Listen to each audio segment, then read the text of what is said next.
Welcome everyone to today's webinar. If you're just logging in, I am your host for today, Jason Keith with Social Fresh Conference. I am excited to be talking with Brian Solis today, with Loic Moisen from Synthesio, Brian from Altimeter.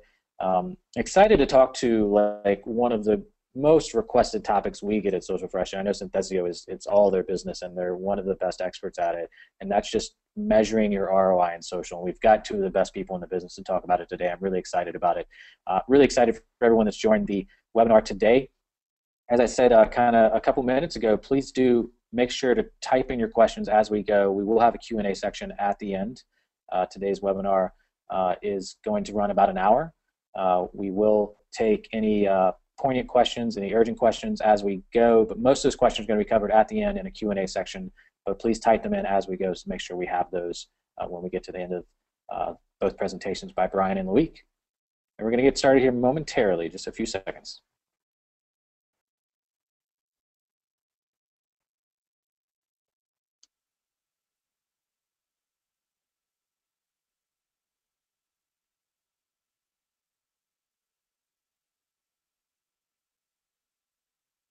All right, so thank you everyone for joining us. Today we are talking about how to use social intelligence to listen to your customers, to launch really smarter marketing programs, and then after you've done those programs to measure the actual business impact of these social campaigns. So we're going to provide a clear breakdown of the data that can be acquired through social listening. Both Brian and Synthesio are experts in this arena. They've been doing it for years and years and years, and I'm excited that they are going to be your experts for today. We're also going to cover advice on how to attain actionable insights that can help you optimize your business practices across the enterprise, across those big businesses, across your corporation, and just these massive amounts of data we're all collecting from social today. We're going to pull in some real client stories and provide actionable tips about how to produce uncomplicated, clear KPIs that really do reflect the goals and the objectives of your business, and that can be really easily reported and shared across the company and organization that you're a part of. So today, as I mentioned, we have two very smart experts to join us. We have Brian Solis. He is a principal analyst at Altimeter Group, love Altimeter. He is also an award-winning author, prominent blogger, futurist, keynote speaker. We've had the pleasure of having Brian speak at Social Fresh Conference in the past, and his content is just always A+, top shelf. Even when we get feedback from our attendees, it's definitely invaluable education for the digital marketer audience.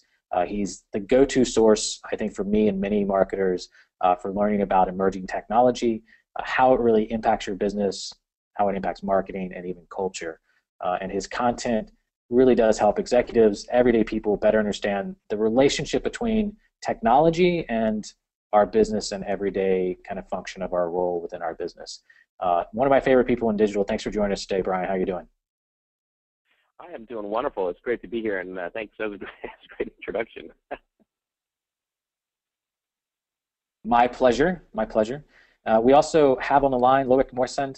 He is co-founder of Synthesio. He founded in 2006 with the original idea of kind of harnessing this massive amount of big data that we get from social media to provide more meaningful insights and to really build a customer-driven organization or business.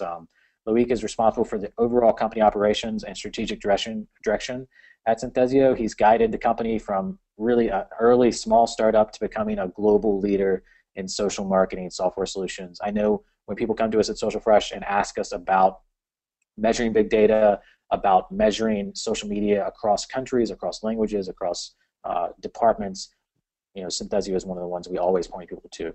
And Loic holds an MBA from Essex Business School in Paris. He's an international speaker, advisor at social media and technology events globally. Loic, please say hello to the folks listening today. Thanks for joining us. Hi, everybody. Thanks, Jason, for having me. Yes. And I'm excited to work with both of these folks today. We're going to kick things off with Brian. Brian is joining us from the West Coast of the United States, so he is up early watching the sunrise as we do this webinar. Brian, let's kick things off.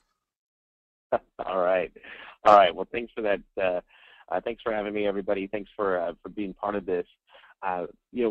ROI is one of those things that's hotly debated. I was in a meeting the other day with a real big consumer electronics company listening to an expert marketer come in and debate whether or not ROI should ever be in your marketing strategy. The answer is yes, it absolutely should be. I mean, you can't be driven by the things that aren't going to necessarily provide value to the social consumer. But at the end of the day, though, it is about value. Otherwise, why would we do any of this? And that's what I wanted to walk you through today, or just some thinking around why social is important and also how to measure it. So what you're looking at is the Conversation Prism. If you haven't seen this before, it's an experiment that I've been doing going back to 2007, 2008, just basically capturing the social web and organizing it by how people use it. And the purpose of this was to demonstrate that the world was bigger than Facebook and Pinterest and Twitter and the usual suspects, but also to show you just how complex the social web is, right? When we talk about intelligence and data, it's coming from all over the place. And it's important to recognize that there's more to just data than capturing stuff like likes or tweets or share of voice or mentions. What we're looking for is intelligence. We want to be inspired by the trends that the people are sort of putting out there to better understand what's hot, what's not, better understand what people are looking for, even if it's not explicitly shared, as a way of just basically staying plugged in, because that's what this is about. Otherwise, what we've seen, and I've seen year over year over year, is a lot of brands and marketers and agencies who just simply do on social media what they've done on every platform, and that is just start shouting at people, hey, look at me, and then measuring the success of that around interactions or transactions, right? But what we're really looking at is using intelligence to get to know people, using intelligence to understand the culture of each one of these networks, and then letting that be reflected in our marketing. Because a funny thing that's different with social versus any other channel is that it's human, right? I mean, you use every single one of the networks that you market on, but at the end of the day, you're you. But when you come to work, something happens, and we just sort of start talking and acting like marketers instead of sort of being the human beings that we are on these networks every day when we're not marketing. And so when we approach social like that, we're actually not being human. I don't know what we would be then, robots or what have you, but we are not being genuine. We are not being authentic. The two big buzzwords for social. We have to think about what it is what we value aside from the traditional metrics, and also what it is that people value, because that is what we are going to build the programs on, and then we'll build the metrics upon, and then we'll build the KPIs upon. But it has to start with mutual benefits. What happens when I have your attention? What do I do with it? And what value can I take away? What value can you take away? Because I'm going to want you coming back. But even starting with data, we can actually see human beings based on the interest graphs that they form, who they are connected to, the shared interests that they have, really starting to get a much better, deeper, meaningful view of the consumer rather than things like demographics. And this is a funny graphic that I share that my friend Peter in Germany put together. He shows you that if we're not really looking at people or studying social data and behavior, we start to see something like this. You have person one, person two. They're both born in 1948. They both like dogs. They're both grew up in England, both wealthy. They spend their winter holidays in the Alps, and they used to think like, oh, hey, here's a persona, and we can put together some marketing around it. Yet when you see who it is, they couldn't be any more different.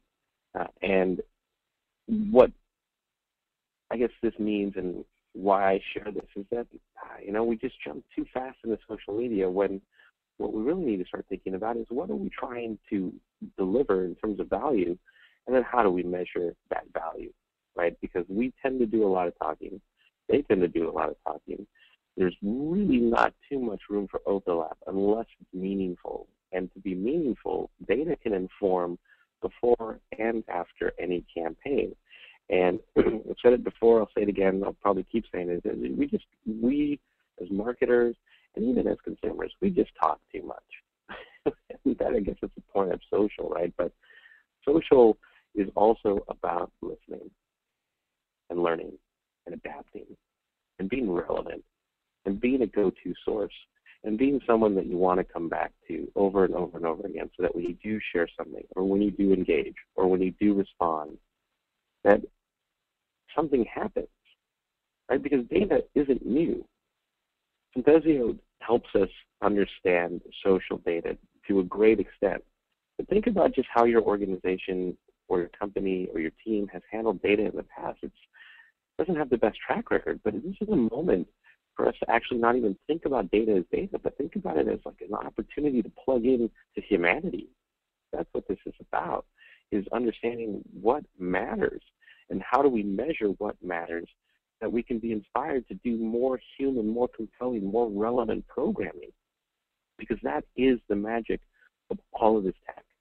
Even if you start looking at big data from devices like phones and your Fitbit, your smartwatch, or the wearables that are going into your clothing, on top of social data, all of this data is actually making us more human. We're able to see people again. We're able to make marketing and business more personal again.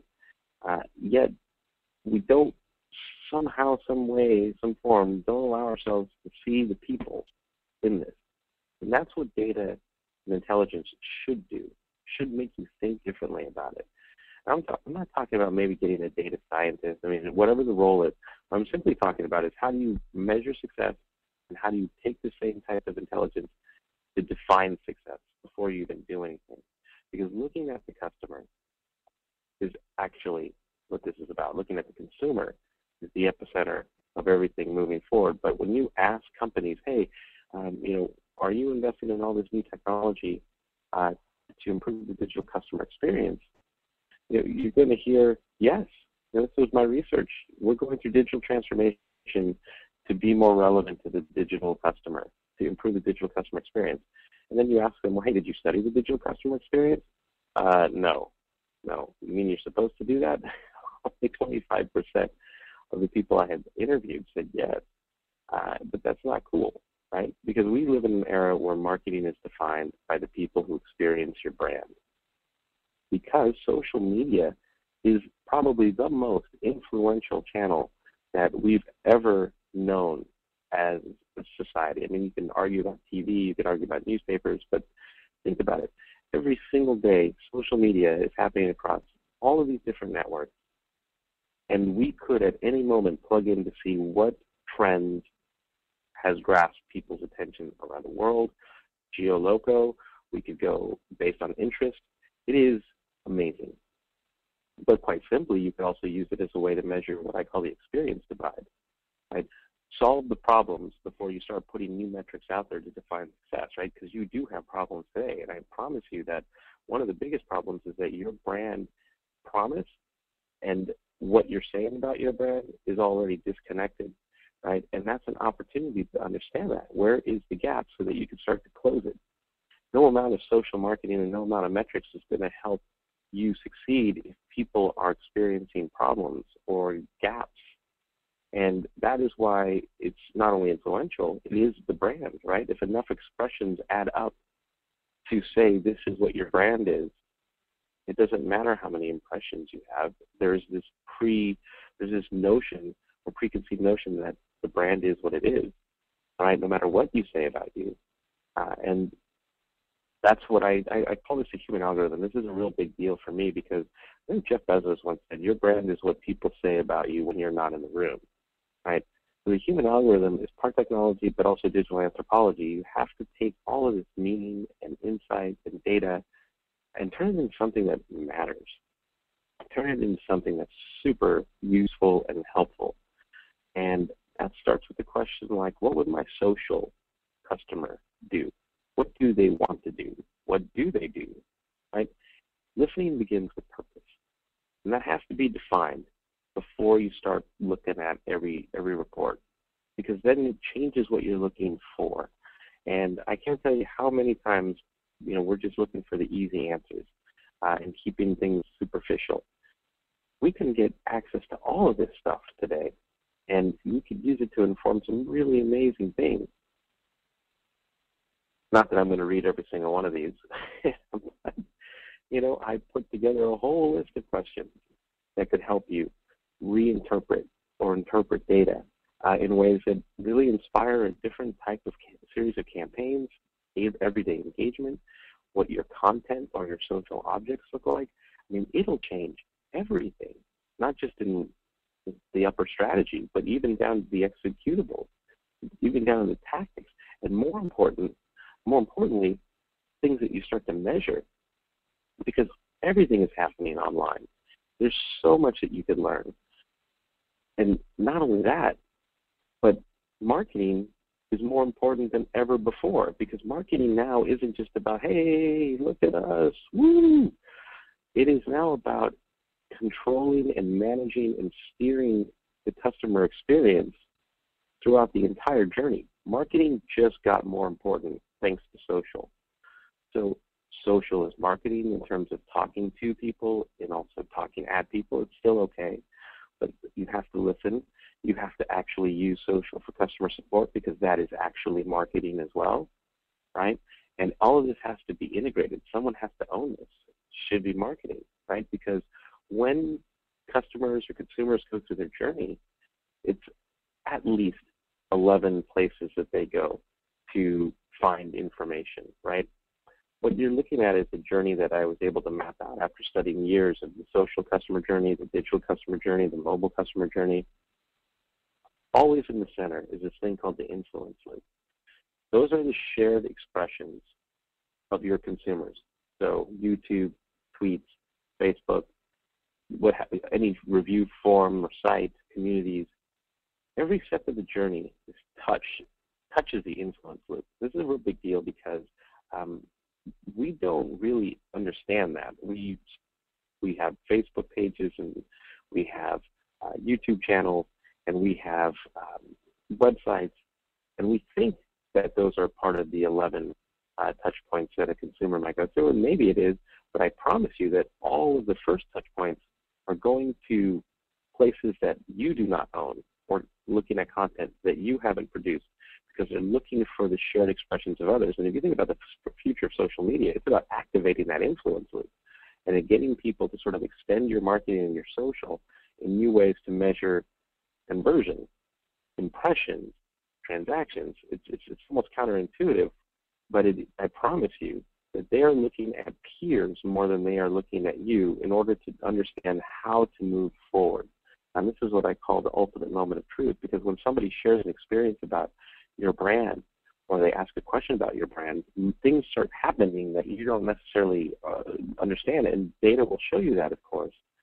But what's fascinating is that it could allow you then to rethink how you become part of the influence loop, because all those shared expressions don't vanish. Hey, Brian, real quick. Yeah. Question. So I love what you're talking about, the influence loop, and I love the 11 points of information about the company. What do you think is the barrier for that, for companies that don't understand that they're not those 11 sources? Is it lack of access to data, or is it just lack of action and looking into that piece and kind of motivation to understand that more? Yeah, it's a great question, Jason. It's all of the above, right? So I'll just tell you that slide at the beginning that says you can't measure what you do not know to value. It sounded philosophical, but it's an assessment that I had made after studying years of how companies look at social and metrics. They don't, number one, know that. They don't know those 11 touch points. And it's maybe because they don't want to know, or because their entire marketing infrastructure isn't designed that way, right? If you think about the funnel, this image is completely different than the funnel. Someone owns PR, someone owns digital, someone owns social, someone owns customer service, and none of those people talk to one another.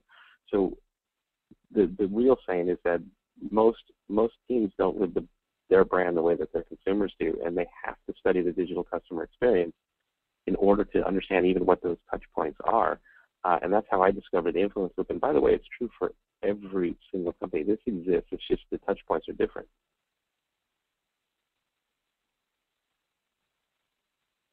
Makes That complete answer your sense. question? Should I keep going? Yeah, keep it rocking. All right. So, look, there's this famous saying, not everything that can be counted counts, and not everything that counts can be counted. But you can see influence points.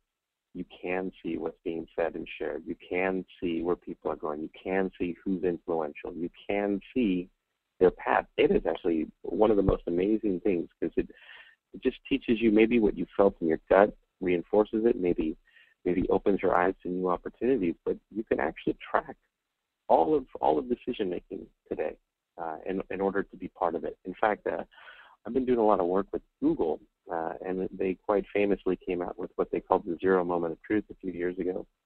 And some of the work we've been doing this last year has been looking at actually a new moment of truth, or what we call a micro moment.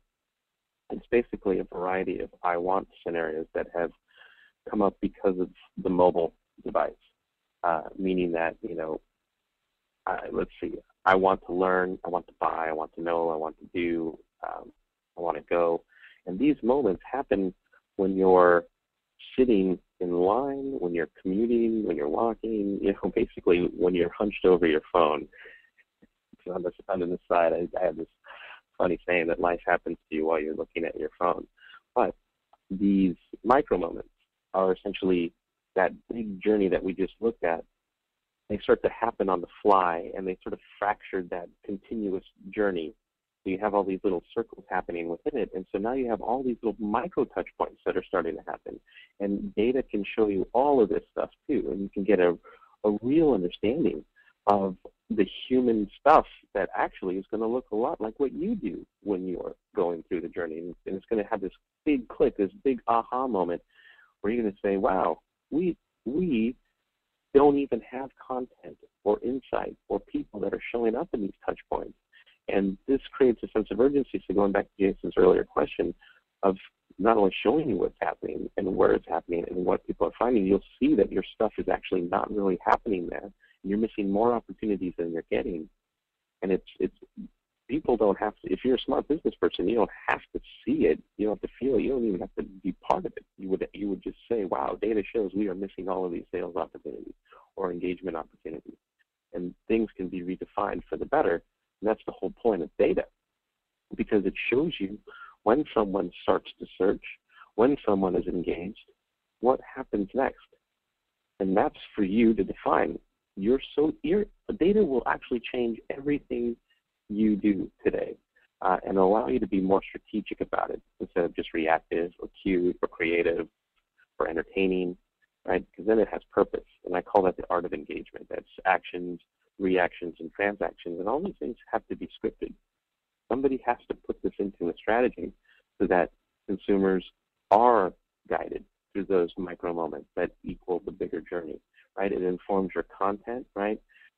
This is a common sort of framework that allows you to see the content where you could add value because of data, how you can soft sell and how you can hard sell, and what that programming looks like instead of just having a regular editorial calendar, right? Give people something to talk about, and that should be purpose that aligns with what they're trying to do, what they want to do, and also what you want to do. And then that should define all of your metrics across the board, right? This is just a high-level view of brand outcomes and funnel outcomes, right? We do have to do these types of things at the end of the day, right? So you have to lead that path. You can't just put a cute YouTube video out there and hope someone finds it. There has to be, everything has to just push someone forward in a particular direction, because then your KPIs and your ultimate measurement are tracking stuff that really matters. Right? If you got 1 million views on YouTube, what happened? That's great. It went viral. But if there's nothing in the description or the title or any links at the end, you can't assume that that's just leaving impressions, because, and by impressions I mean like literal impressions, like someone is starting to relate to your brand, because your attention span doesn't work that way in social media. And that's why empathy, I think, is the biggest thing. Data should trigger empathy, and it does, right? Because it allows you, this is the whole point of the human algorithm, it allows you to actually just become human and to see the world through the eyes of your customer, hear their voices, to group them together to see the bigger trends, and recognize that your brand, when you engage someone in social, has two purposes. There's emotional value, right? I got to be able to align and relate, but also there's got to be function, right? And that's the connection that data gives you. And this is a slide that Razorfish did for Virgin America many years ago, and I still love to show it, because when they looked at how their customers use social and their intentions and ambitions and what have you, these were the 6 pillars that the data revealed that they needed. They wanted to feel valued. They wanted to be efficient in their journey. They wanted to be able to trust everything. They wanted it to be consistent across devices and channels and platforms, right? Just think about your website versus social. They couldn't be more, they couldn't be further apart. And that's not okay. Relevance, and they wanted to also be in control, right? And so data doesn't just show you how to be more amazing. It actually starts to humanize the people you're reaching out to. And I'll tell you, one of the most interesting things that I've learned, and I haven't even published any of this research yet, is that your social consumer, also Gen Y and Gen Z, their value system for how they actually part with their money and what they buy and who they buy it from, their value system is different than any generation before them. And it's mind-blowing. But it's also a type of things that social data can start to show you and allows you to then recognize that marketing, even though you see it just here on the left side, is part of everything now. And you could build not only an amazing social program, you actually build an amazing social construct within your company that allows marketing to do everything to improve sales and public relations and customer service and human resources and research that just sort of builds better products, builds better brands, builds better relationships. I mean, across the board, this is the power of data. And really, the recipe is quite simple. Listen, learn, engage, and adapt, because doing that over and over and over again allows you to actually not only be human, but also be relevant and compelling and inspirational and useful and helpful and all of the things that people just kind of want that we don't give them today, because that's what you want. That's what I want. And you know what that does? That delivers an experience. And that's what the future of marketing is about creating and delivering a consistent, wonderful, informed, relevant experience. And we're just scratching the surface of what's possible. So with that, I'll turn the controls back over, and I'll be here for questions. Thank you. Thanks, Brian. I appreciate that. Really insightful. I love the focusing on the actual. I think the quote was from Bezos. What your brand is, what people were saying when you're not in the room. Do you think most businesses understand that and have kind of the data to understand that? It's hard. No, I don't think they do, because all of the previous brand metrics really weren't human, right? They were all percentages. They were all demographic based. But social data allows you to actually see real human beings. And I'll tell you, I have done this for not so much anymore, but there were times when I was able to show brands, hey, look, all your data says your brand is this previously, but social data says your brand is this. And by the way, if you compare them to your sales and compare them to your market share, you can actually now start to see why you are slipping. And it's an aha moment for a lot of people, but really where the disconnect lies is in the presentation and the interpretation of that data, right? And because executives, they talk to shareholders and stakeholders, and they look quarter to quarter, and they're looking at profitability, and they don't live the brand your way. So we just have to be able to translate it to them in order to help them make smarter decisions. Yeah, definitely. And it feels a lot. We're getting ready to switch over to Loic here for him to go through a brief how you kind of actually measure all this and the impact of social. So we're going to switch that slide over. But Brian, just real quick before I leave over to Loic, I think software is a big enabler for all this, because I'll give you a brief example. There's an airline company that'll remain nameless that we work with, and they have, I'd say, 7 different pieces of software that have CRM data on the customer, whether it's measuring it in social, whether it's measuring it through the loyalty program, through online bookings, all kinds of pieces of data that don't touch each other, right? So as a customer of this airline, they have all the data to pull this together and understand you better, but none of those departments are talking, like you said earlier, in that kind of influence loop. And I think we're finally getting to the point, it feels like to me, and I'd love what you think, that software can kind of start to connect those dots more than it ever has. Yeah, yeah, absolutely. It can connect the dots, but you have to want them to connect the dots. You have to have the Uh, motivation to get there, yeah. yeah, and so it's hard though, right? I have this saying that I tried to be creative once, but I got stuck in meetings, and it's hard when every single day you have all these meetings and you have the email and you have all the things that just sort of distract you from trying new things or making the case to do new things. But look, you can't let that be an excuse. That's your comfort zone. That's your everyday life, and it's not working for you. Very well said, very well said. Well, thank you, Brian. I appreciate it. Please stick around for the Q&A. We'd love to get some more insights from you. We're going to switch things over to Loic. Loic, are you there? I'd love to hear your thoughts about how we actually measure the impact of all this. What's the, we were talking about software just a second ago. What's it look like in practice? Yes, thank you, Jason. I think Brian made a very good point about the difficulty of connecting the dots between social data and the rest of the organization. We are all very passionate about social. We all think that this channel is really going to change the way consumers interact with brands, but I'm not sure that leaders, CEOs, and even a number of CMOs really get that. And the thing we really don't want to happen is that CEOs think that social media marketers live in a bubble, in their own little bubble, thinking that social is going to change the world, but they have no way to prove it. So that's what we are trying to do, and that's going to be the next 5 minutes of my presentation. How can we really speak the language of a CEO, speak the language of a CMO, and discuss metrics, process, to make sure that we are all aligned, we are all on the same page, and we manage to connect the dots between social data and traditional metrics. There's one thing that we're seeing everywhere is the spending on social are growing extremely fast.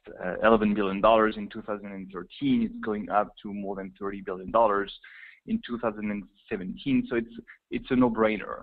Everybody understands that this channel is not going to disappear, and it's a channel where brands want to invest more and more. On the flip side, if you ask marketers what is their main pain point on social, it's the two main pain points that come up all the time is about proving ROI and measuring success. The notion of tracking the results of the actions is actually becoming key. And the more we spend on social, the more the importance of measuring success will prevail. So how do you do that? There are a couple of very concrete things that you can put in place to make all of that happen. First of all is I'm a big fan of defining a few metrics, not too many metrics. I think there's a tendency for social marketers to think that if they have a lot, they will have enough meat to present to their CMO, CEOs, and they will be able to look smarter in front of those people who don't really understand social. I think it's the opposite. If we manage to really narrow down our measurement to just a few metrics, depending on your use case, that's how you will start to bring the attention of people in the higher up, people that really don't get social. So there are a few metrics that really make sense. The notion of awareness, how many people did you manage to reach thanks to your campaigns and thanks to your social activities? How many people did you manage to acquire in terms of fans and followers? And I'll explain why it makes sense from a pure business perspective in a few seconds. The notion of activation, how do you convert those people down the funnel? The notion of satisfaction, are those people happy or not? And the notion of purchase intent. Do they think that they are going to buy this product at some point? Or even on social media for certain industries, we are seeing that people are sharing what we call moments of consumptions. Typically, when I'm drinking a Coke, I'm not going to say, hey, I bought a Coke this morning. I'm going to say, hey, I'm drinking one, and I'm taking a picture of it. So it's more, I'm proving that I actually bought the product, but I'm not clearly saying it. So why those metrics make sense? On paper, they look like many other social media metrics, but they make sense because you can tie them to traditional metrics. And that's the key part of successful social analytics programs.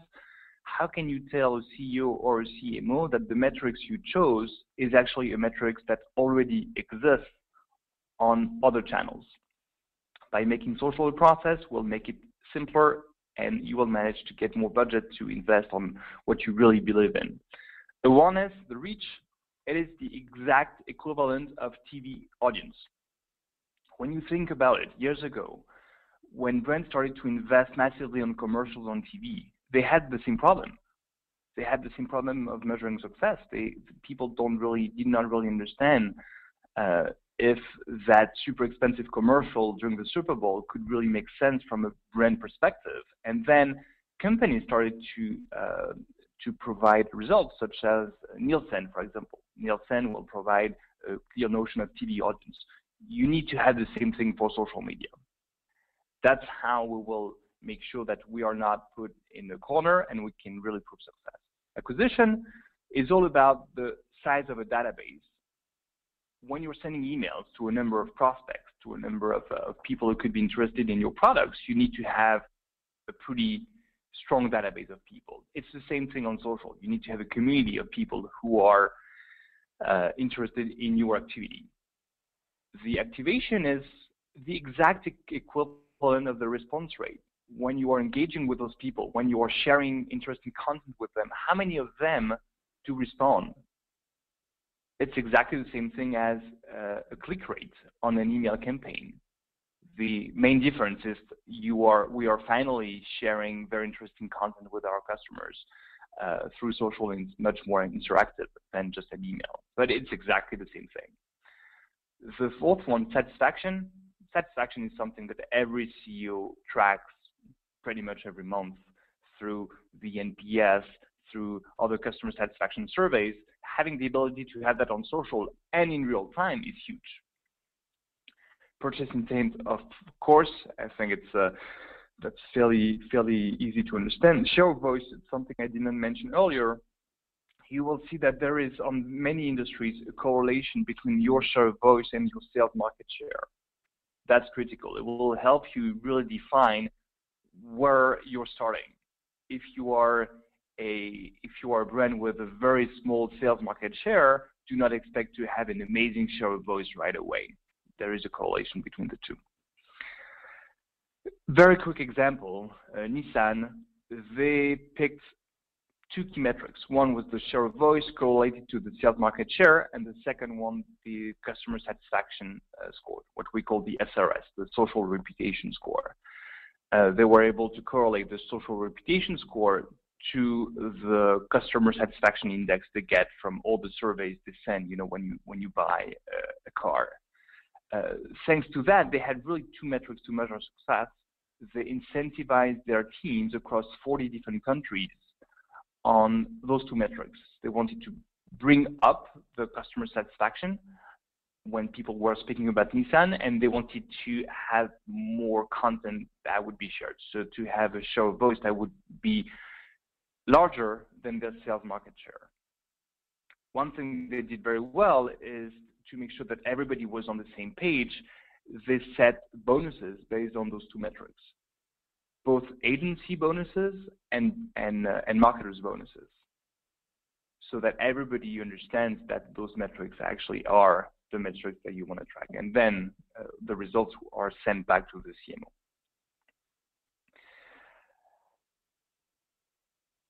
The third element is, to me, that is absolutely critical, is to segment your audience. If you only think about your KPIs, your social media metrics as a whole for just your brand, you're clearly missing the point, and you will very often not understand the correlations between what you're finding on social and your traditional business. You do not. If you think about it, when you're sending an email campaign, you don't send the same emails to everybody. You're trying to target your audience. It is exactly the same on social. What type of people are looking at your content? Who are the people that are sharing your content? Are they fans? Are they advocates? Are they influencers?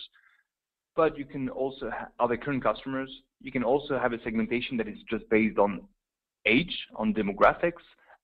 All of that can be defined based on your go-to-market strategy. When you manage to segment your audience, you can finally build your social analytics scorecard. I'm a big fan of very simple scorecards that really help you drive your business. In this case, you can see at the top your social media KPIs, the equivalent in terms of traditional KPIs. So that will speak to anybody who does not understand social, because it's extremely simple, because it's something that the traditional metrics, everybody have them in mind already. And then you break this down by segments. Some brands will just have 2 segments, my influencers, the rest of the audience. Others will have their VIP customers. Some will have their detractors. So you can really define as many segments as you want. And I guess the more that you mature, the higher the number of segments will be. I'll give you a very quick example on the social analytics scorecard. We have a customer in the video game industry.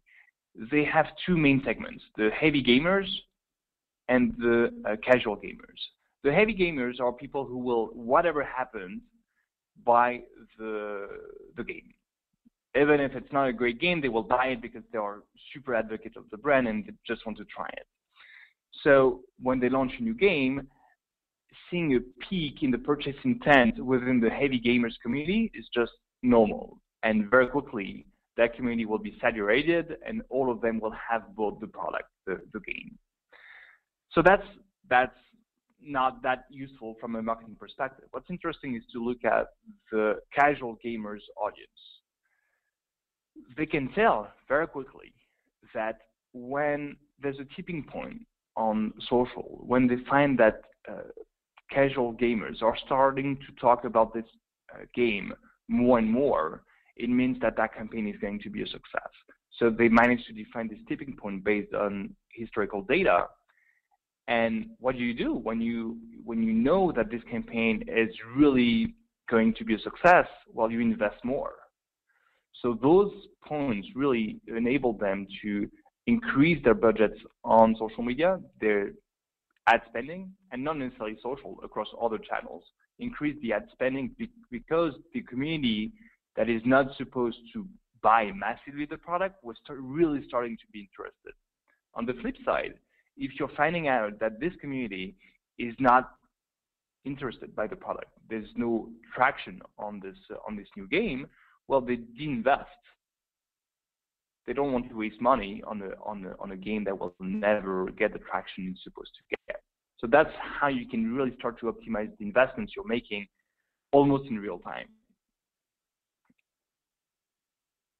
At the end of the day, if you have enough data and you have enough historical data, you will start to build predictive analytics programs. And that's very exciting. So if you take the scorecard that I presented, use that, have the data on a monthly, daily, weekly basis for a year or 2 years, and use them for all of your social media campaigns.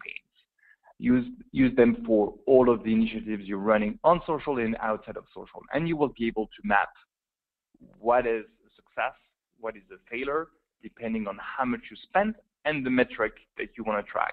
If it's brand health, you will use the social reputation score to track the customer satisfaction. If it's reach, if you want to reach as many people as possible, you will track awareness. So depending on the metric you want, you will tie that to your spending and define what success is. I won't be too long, but thank you very much for your time. I guess, Jason, we still have some time for questions. Yeah, definitely. We have plenty of time for some questions. We have some questions coming in from the webinar software.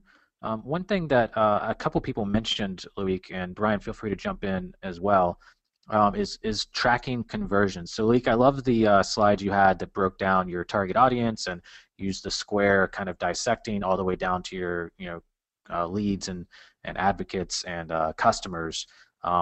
What's the best methodology, best kind of technology solutions for tracking conversions along the way from audience to audience?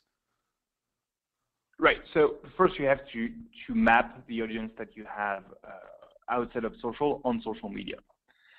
There are many ways of doing this. If you have your VIP list of customers, for example. You have that in the CRM. We'll be able to map that to those profiles on social.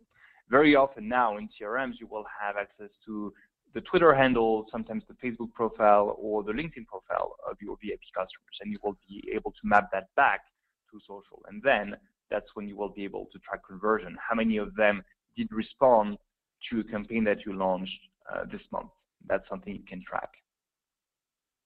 Awesome. Yeah, we actually had a specific question that came in as you were answering that. How do you segment customers by how they are engaging with your content? Is it possible to know who is engaging with your content, who the VIPs are, if they're engaging, et cetera? I think you kind of answered that, but are you getting a lot of customers at Synthesio who want to segment their customers by how they're engaging with the content? Yes, absolutely. I think there are really two ways of segmenting your audience. One is by looking at the current segments you already have, and that's a CRM discussion. Yeah.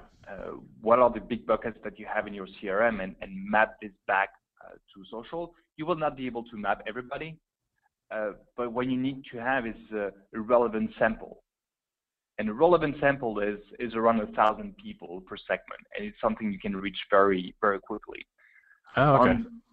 On the flip side, you can map the segments by looking at social data and not your traditional segments. That's where you can be surprised, and you will find out that people are really engaged about your topics, and you didn't think about them. That's the whole beauty of social, and that's more an influencer mapping strategy. Excellent. That makes a lot of sense. Real quick, Brian, if you can jump in on this question we have. For companies that have not really started on this journey, it seems like a big hill to climb. I completely agree with that. I understand that feeling. What's a good place to start? And Loic, if you have a follow-up kind of technologically and logistically, what's a good place for someone to start that really wants to attack some of the things we've talked about today and getting down the ROI, getting up that ROI hill a little better?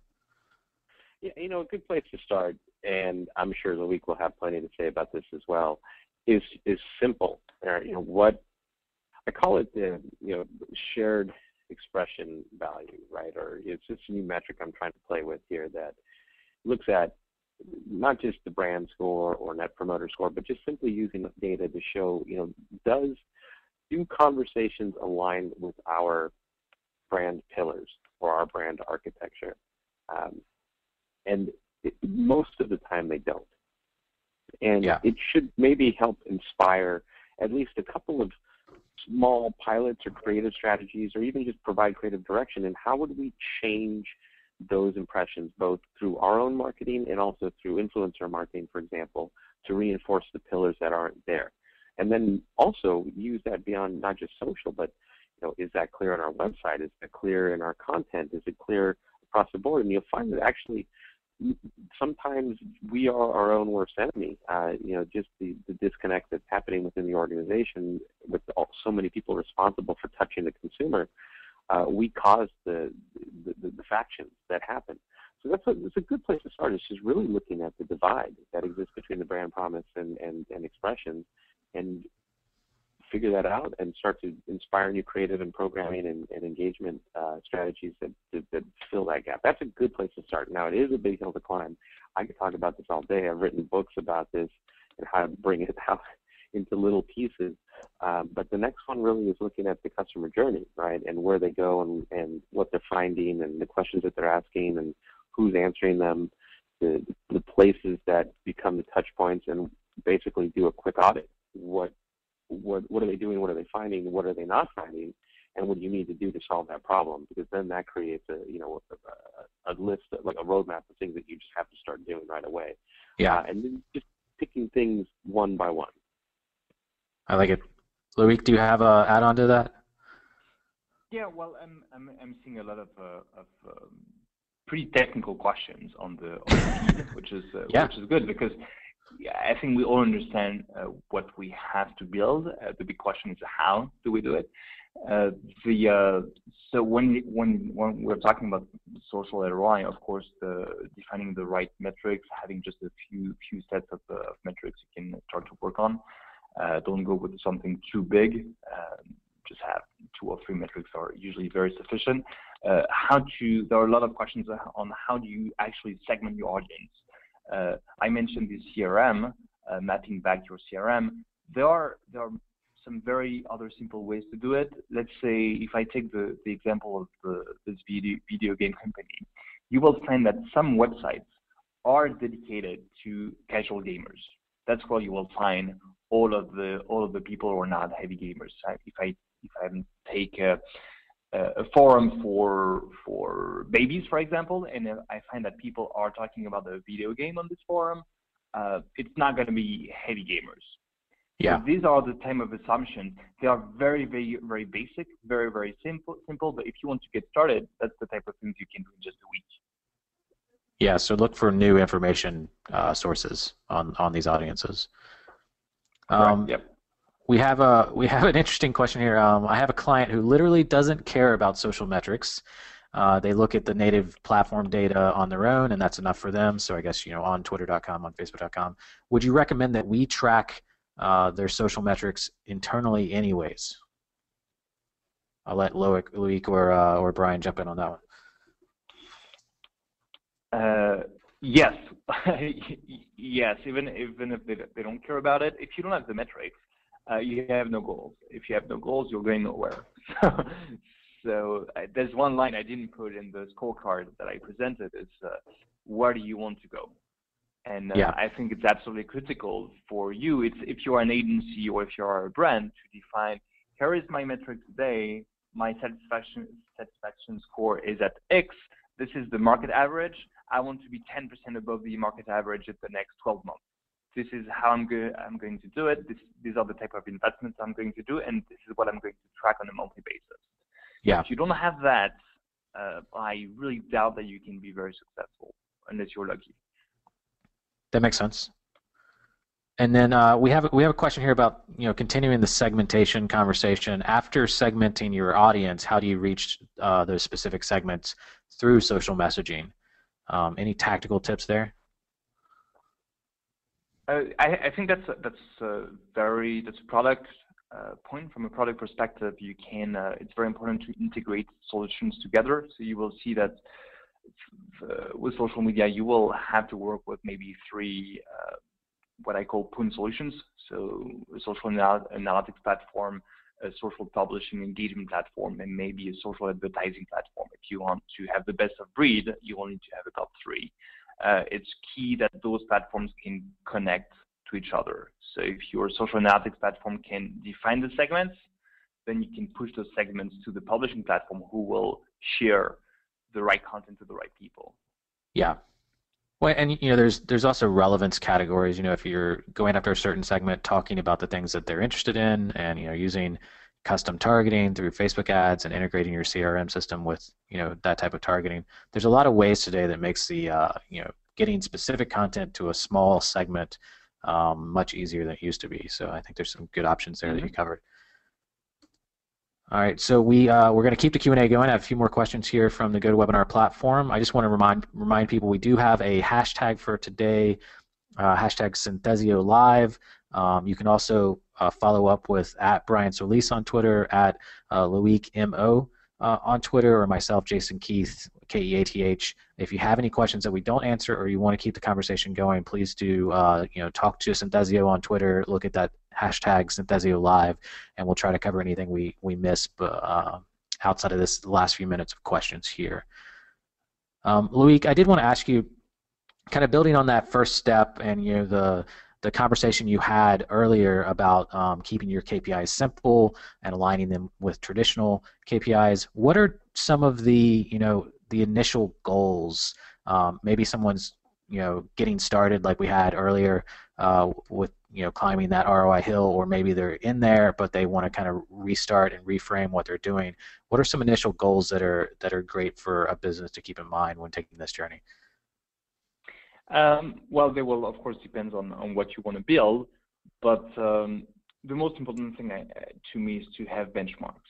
So if you pick social reputation as a key component, your share of voice and the level of engagement you're getting from your your top influencers, for example, if you are taking those three metrics are as very important metrics, you need to know where you can be in the next 12 months. What's realistic, and the social reputation score, for example, you have to map that back to your survey. What is the overall satisfaction outside of social media of customers when talking about your brand?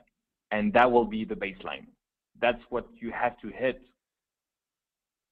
for sure, and you have to go beyond that. And you can do the same for all of the other different metrics. Really try to have a benchmark so you know where is the starting point. Yeah, that makes complete sense. Brian, we've got a really specific question here about public affairs that I think is really interesting that you might have some insights on. If you're talking about an audience doing public affairs consulting for government or military where you don't actually have customers, the question is, are there metrics you would recommend for them? Is it shares? Is it retweets? Is it share of voice? That is still a key indicator that they can track to kind of improve that vision of what's happening for their success. I mean, that's a good question. I think it sort of bubbles up to all of these things that we've been talking about. I think there was a slide that, a couple of slides that Loic had showed in terms of the types of metrics or buckets that we can look at. It's always best to do sort of a capture of what today looks like.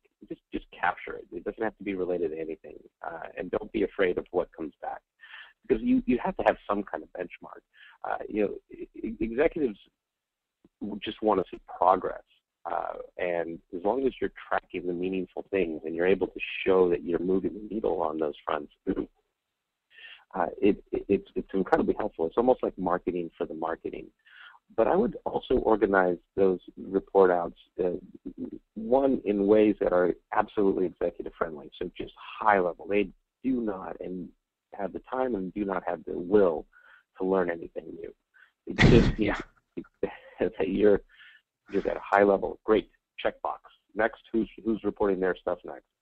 And so you have to have simple metrics. And I don't mean simple like, hey, how many views did we get? I mean simple like things that you could show progress on a weekly basis. So that way you're doing the types of things that show micro progress.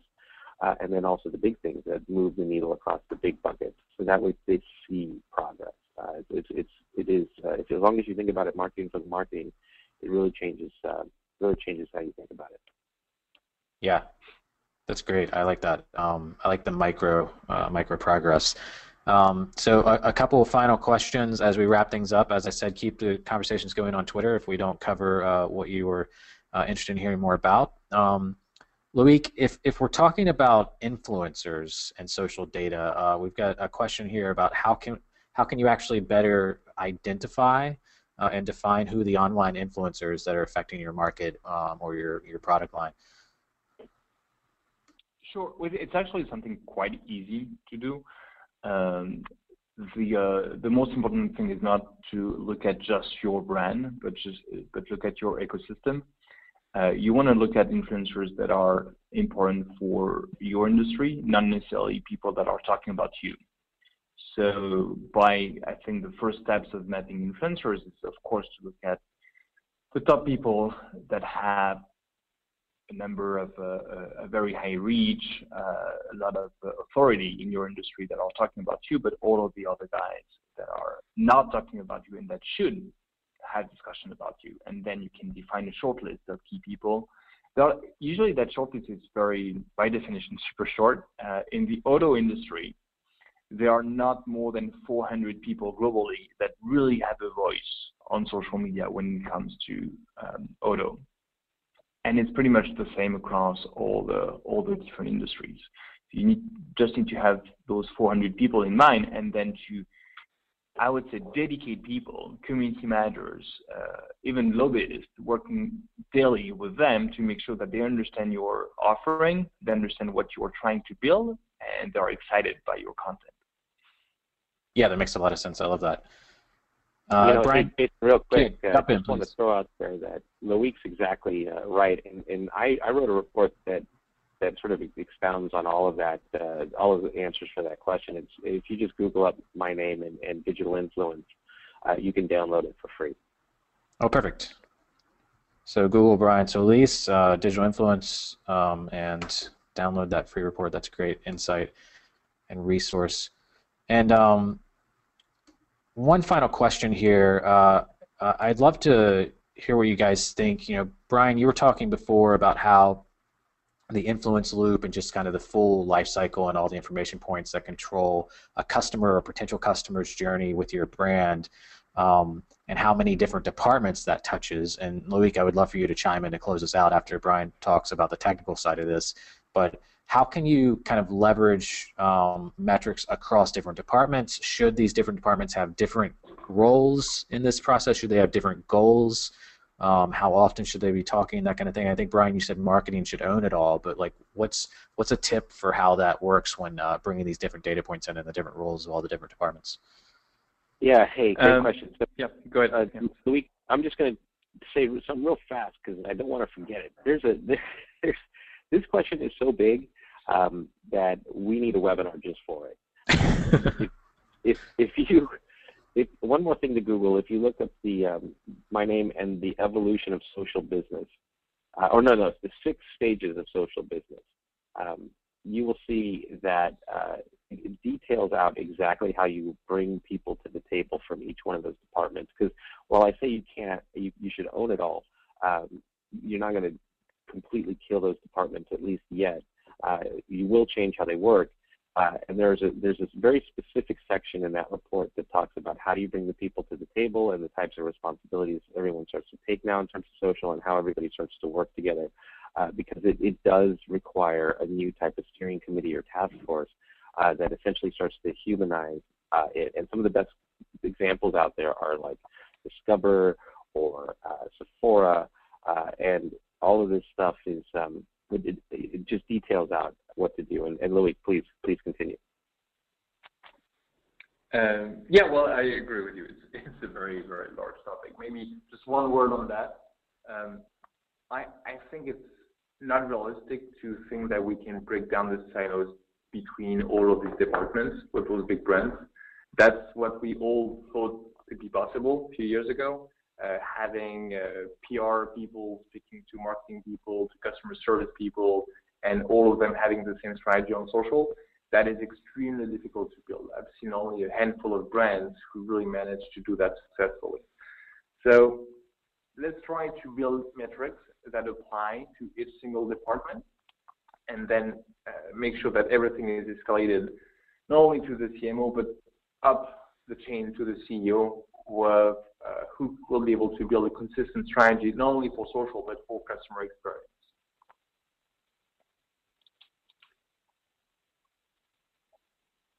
Awesome.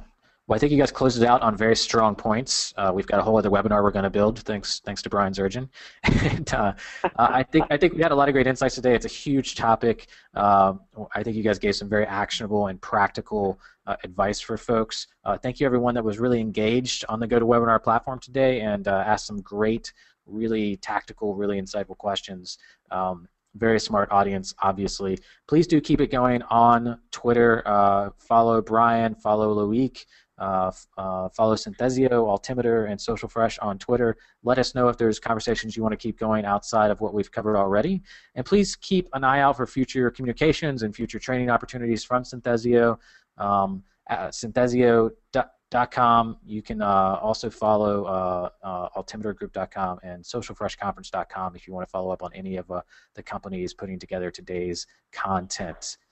Thank you once again, Loic and Brian. You guys did great. I appreciate your time. Thank you, Jason. Everybody. Thank you, Jason. Great job.